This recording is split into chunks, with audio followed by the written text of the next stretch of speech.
Hello everyone. First I would like to address the lights. Are the lights alright for everyone? Wow, it's nice to see all of your beautiful faces.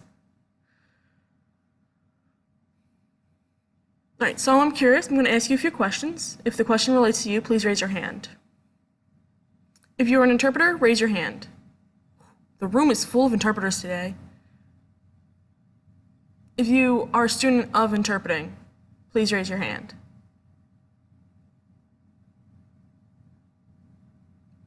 Who are neither of those? Who just happen to be here? Who is a deaf person that uses an interpreter? Who is a CDI? A certified deaf interpreter? There's a few. Good. So again, are the lights alright for everyone? So that term of being a deaf person that uses an interpreter, I call that deaf consumer. And I am also a deaf consumer. So for those who rose their hand, I'm the same.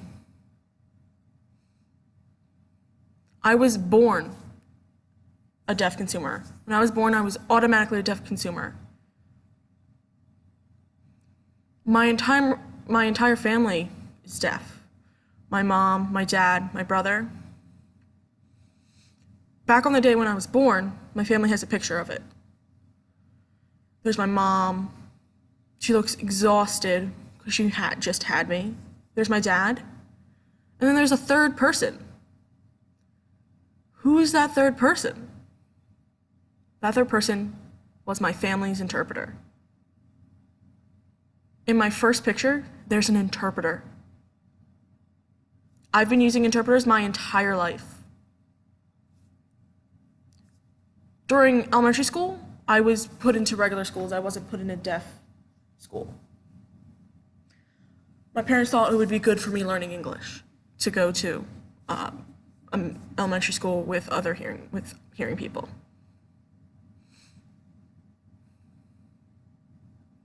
So I had an interpreter. That interpreter was so involved in my family. They were a family friend. So I grew up watching my parents' experiences with interpreters. When a different interpreter would come, there were some good experiences and there were some awful experiences. So I've experienced my whole life with my family exchanging information about interpreters. We would warn each other not to use that interpreter if we had a bad experience with them. During the actual session where we were having it interpreted, we'd sit silent and just be fuming on the inside.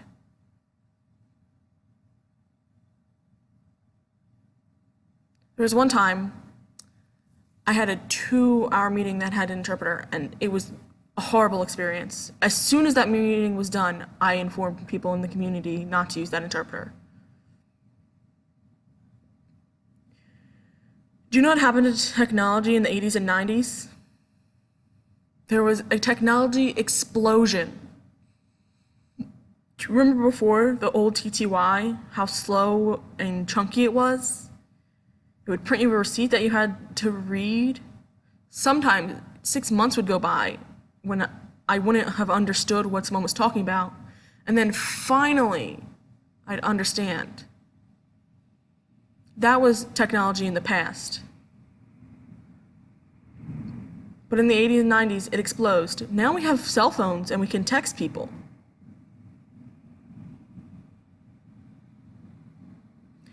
The TTY has become VRS, video relay services.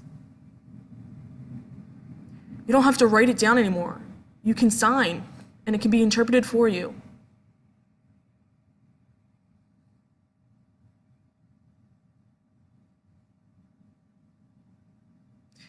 Throughout school and my college experience, my first few experiences with VRS was just weird. I didn't trust it.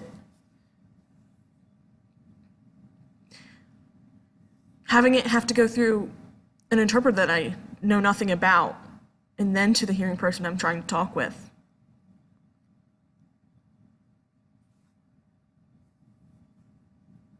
But I really fell into VRS. Back when VRS was first being developed in 2003 around, my first job was a Guatemala movie. Back in 2003. Back when no one understood what VRS was. It was such a new technology that no one knew what it was.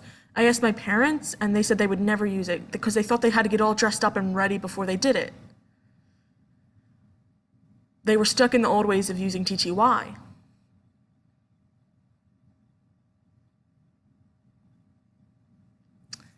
So for my first job, I had to explain clearly on VRS the schedule for the work.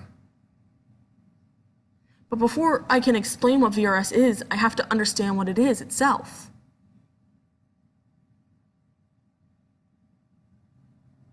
It was like being dropped into a different world.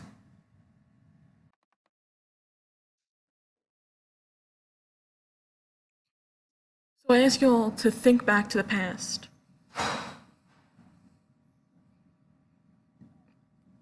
When technology was advancing, what was happening with interpreting? Interpreting stayed stagnant. So, a year ago, my son was born. Full circle, right? So, like my parents had an interpreter for my birth, I had an interpreter for my son's birth. My wife was a champion during labor.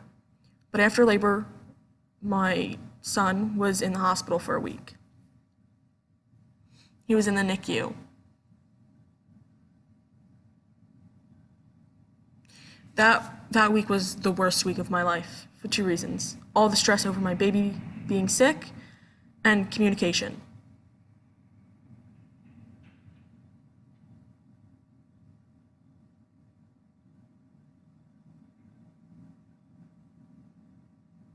So for my experience, an interpreter came. At one point, I asked them to tell the doctor that my son had a fever. And the interpreter replied, "Oh, he'll be fine." I asked him to clarify who had said that. And he said, no, the baby will be fine. The interpreter himself was saying that. He wasn't interpreting any information. The interpreter gave his own answer. I don't know about you, but that felt wrong for me. Why was he even here if he wasn't going to interpret? What made him qualified to give me medical advice? That kind of stuff is happening right now. When that happens, whose responsibility is it to deal with that? Do you contact the agency? Do you deal with it? At that point, I was exhausted and worried about my child, so I just used written communication to communicate with the doctors.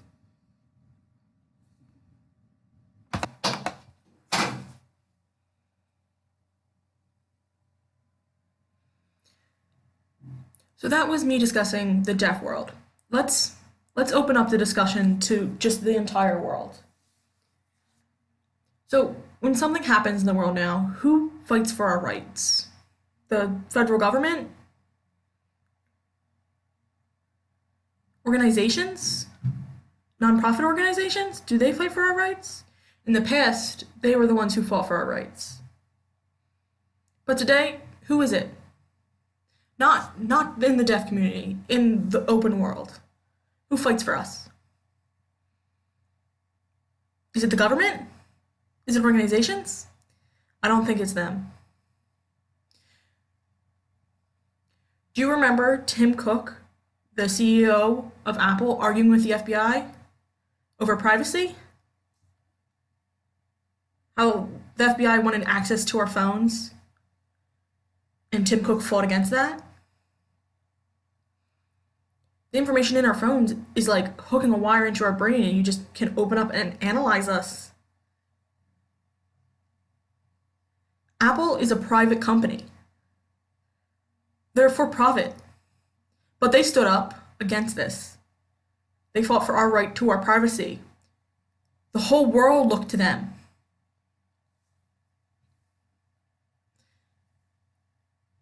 It started a discussion about information exchange.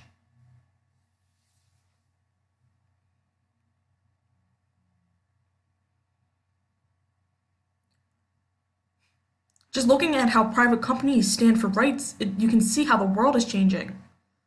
With Facebook and Twitter, we all have access to the information now.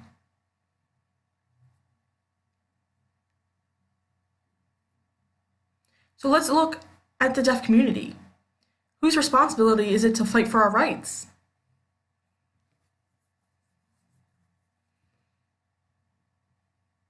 What's required for a discussion about our rights? We need to sit together and see all these different points of views and discuss the topic at hand. How do we all work together? Companies have shown us that we can make a difference in the world. So let's look at this in the deaf community. I've been seeing changes happening. In the past, the deaf community has looked to deaf schools to make a difference. Deaf schools and organizations, NAD and RID, waiting for them to do something. Looking to Gallaudet, what are they going to do? What are the deaf schools going to do?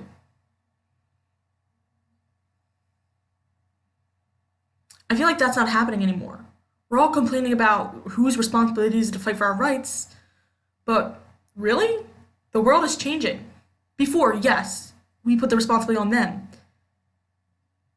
But now even private businesses are fighting for rights. Everything's different.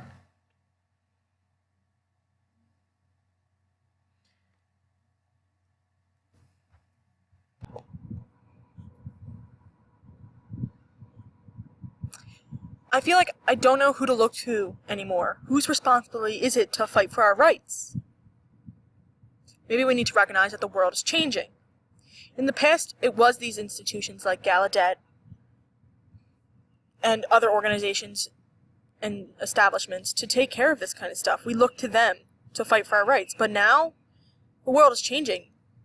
In the hearing world, they look to private businesses. What interpreting agencies do you know? What interpreting agencies do you work for? Are you in a place to make a change? You can't wait for organizations or the government to make a change. You have to get together in groups. You have to be in a place where you can make a change. If you want something to change, you have to make it happen. That's how the world works now.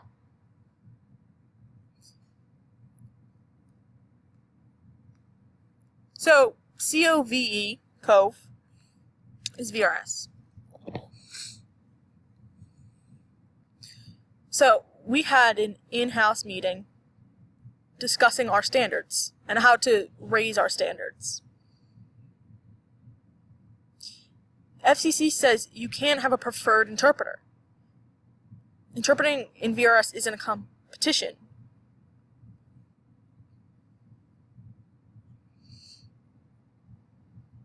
So, we consider COVE a safe place.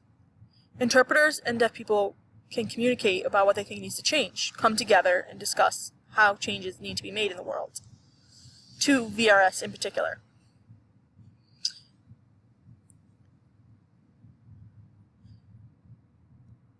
So what is COVE's identity? What is VRS's responsibility? We have standards. When there's meetings, you cannot speak, you must sign ASL.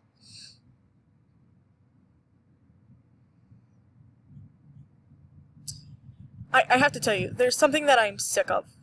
In the VRS, the announcement that interpreters make, saying, I'm an interpreter, there is a deaf person on the screen, and I'm speaking for them, and I will transmit the information between you and them. While the deaf person just sits there. What tends to happen is that the hearing person asks, wait, how does that work? They directly address the interpreter.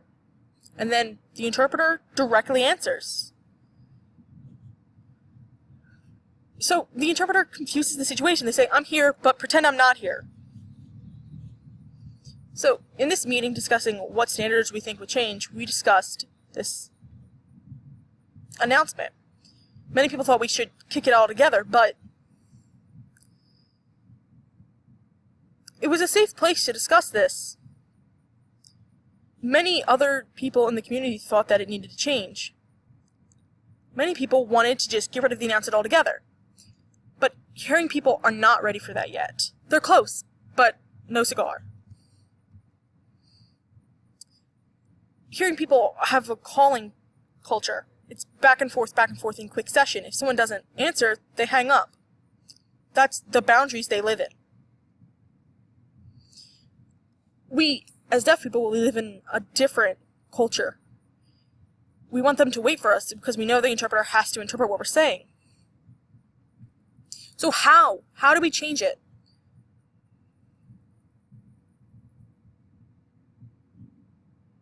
How do we change that announcement?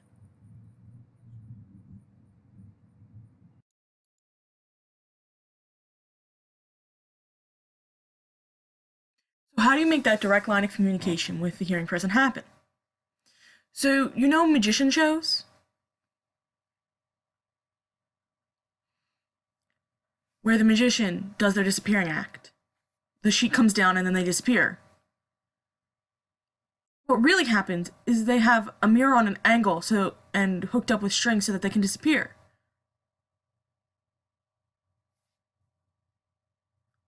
It's what we buy the ticket for. So in this safe place, I want to share an idea with you.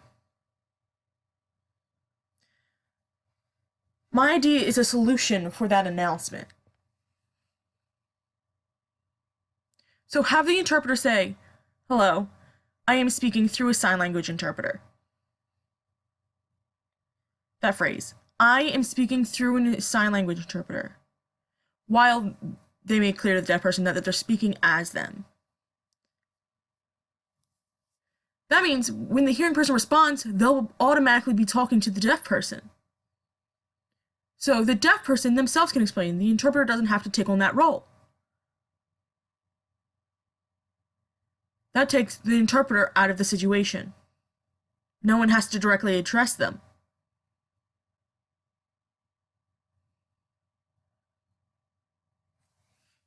It fixes that problem.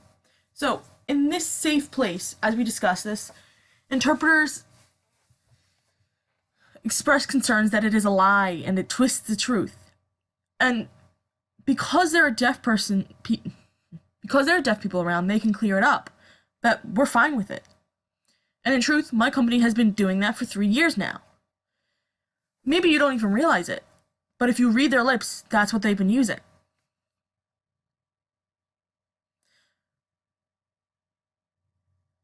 So my point is I want to talk about the process to make these kinds of decisions. Who decides where the boundaries are? Companies? Agencies?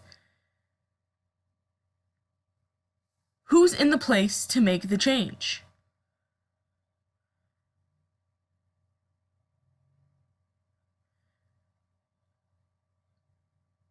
What does that process actually look like?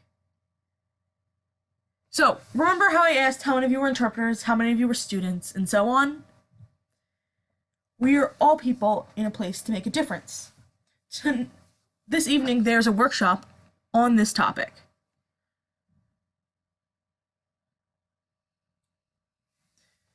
I want to discuss making an announcement that makes us all feel comfortable this evening. Thank you all for coming today.